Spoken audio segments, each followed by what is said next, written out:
कि ऑर्डर दिहाला से अपर धान ना कहइबा ए गोलू भेड़वा।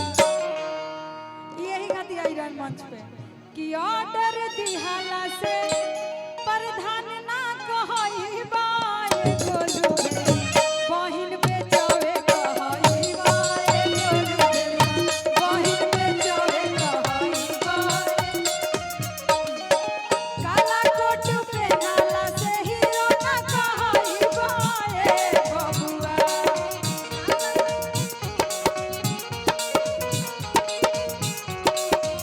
काला कोट पहनाला से नेता ना कहइबा ए बबुआ। आए बबुआ का कहि बंदी बाबा आ बहिन छिनारे कहइबा ए गोलू भेड़वा। बहिन छिनारे कहइबा ना रुका लो सब पूछे तो भाई। हाँ दीदी सही की है कि नहीं? हाँ, ये अपने खातिर गाड़ी गावे खातिर आइले हैं जानबूझ के। बस जानबूझ के इशारा कइले हैं कि लड़की पक्ष के गाड़ी आवे के बा। कहिया के चलल तू हवाए गोलुआ भेड़वा। आ तहरा घरवा में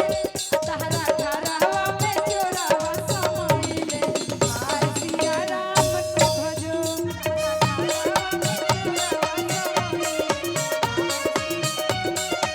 आंटी बाबा सुना तनी से धीरे रखिया। आय अन्यथा न चोरावा हो कुछ ना लिहाले हो। अन्यथा न चोरावा हो कुछ ना लिहाले हो।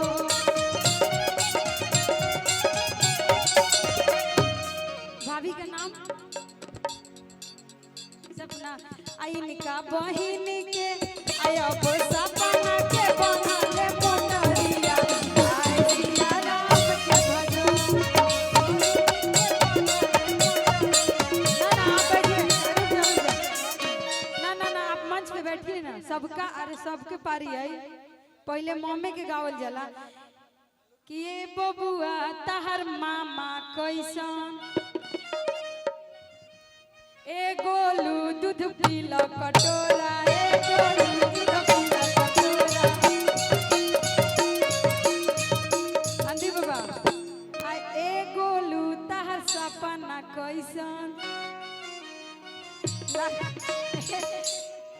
ये जैसे बैठे हैं और जैसे मुस्कुरा रहे लगता है माड़ों में बैठल बने। हाँ कि ये गोलू तहर सपना कैसन।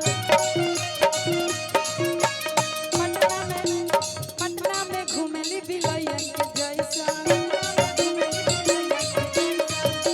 संदीप बाबा लेकिन कुदर बेट बहुत सुंदर बजावेला। हाँ आता ना बड़े एकदम मेहर जैसे हमनी के घरे मम्मी चाची उची लोग बजावे जाला वैसे मुड़ी टेढ़ करके एही में कहल जाला। गावे रुक जाना गावे सीखे ला लोग भैया। गावे जब कुदर बेट हमनी के सिखावे ला लोग तो मम्मी लोग कहे ला लोग कि खइले बनी सत्तुआ फुलैले बनी पेट। अब ना चली कुतारी के बेट कुदर बेट। तो थोड़ा बहुत हम सीखल बनी इहे मतलब बोल बोल के त इहे गइले रही ढोलक पे बजा कि हमारा कमरा में साड़िया पहनावा ए राजा रे। आ दिलवा के कारा से लागल बा। ये हमार वायरल गाना रे पूरा नहीं गावत। यही बगाल कि हमरा चोटिया से लाग गइले चोट हो